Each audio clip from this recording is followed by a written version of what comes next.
Top quality और consistent performance के लिए सिर्फ सिल्वर पंप नाम याद रखना। વાત હવે રાજકોટની કરવી છે કે જ્યાં સમૂહ લગ્ન છેતરપિંડી કેસમાં આરોપીની ધરપકડ થઈ છે। મુખ્ય આરોપી ચંદ્રેશ શત્રુલાની ધરપકડ કરવામાં આવી છે। 22 ફેબ્રુઆરીએ યોજાયા હતા સમૂહ લગ્ન કે જેમાં તેણે ઠગાઈ કરી હતી। સમૂહ લગ્નના દિવસે જ આયોજક ફરાર થતા પરિવાર રજડ્યા હતા। આરોપી ચંદ્રેશ સુરત, નડિયાદ સહિતના સ્થળે નાસ્તો ફરતો હતો। અગાઉ આ કેસમાં 3 આરોપીની ધરપકડ થઈ ચૂકી છે। સંવાદદાતા રોનક જોડાયા છે। રોનક, જણાવશો કે રાજકોટની ઘટના સામે આવી છે। સમૂહ લગ્નમાં છેતરપિંડી થઈ હોવાનું સામે આવ્યું હતું।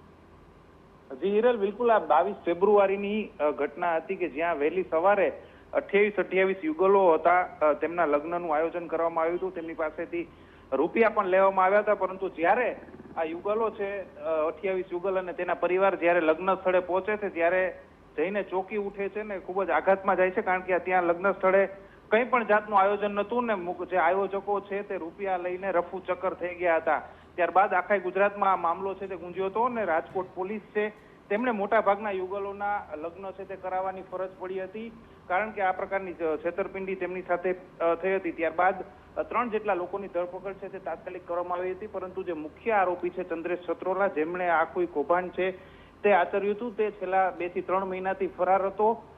જે પોલીસ સૂત્રોના જણાવ્યા મુજબ આરોપી છે સુરત ભાગી ગયો હતો, ત્યારબાદ નડિયાદ પણ હોવાની માહિતી મળી હતી, પરંતુ પોલીસના હાથમાં નહોતો આવ્યો। પરંતુ પોલીસને બાતમી મળી હતી કે આ આરોપી ચંદ્રેશ શત્રુલા છે મુખ્ય આયોજક, તે પોતાના ઘરે રાજકોટ આવ્યો છે ને આ બાતમીના આધારે જ પોલીસે મોડી રાત્રે ચંદ્રેશ શત્રુલાની ધરપકડ કરી લીધી છે ને મુખ્ય આરોપી છે તે પોલીસના સકંજામાં આવી ગયો છે। હવે તેની પૂછપરછમાં બહાર આવશે કે આમાં અન્ય કોઈ સામેલ હતું કે કેમ।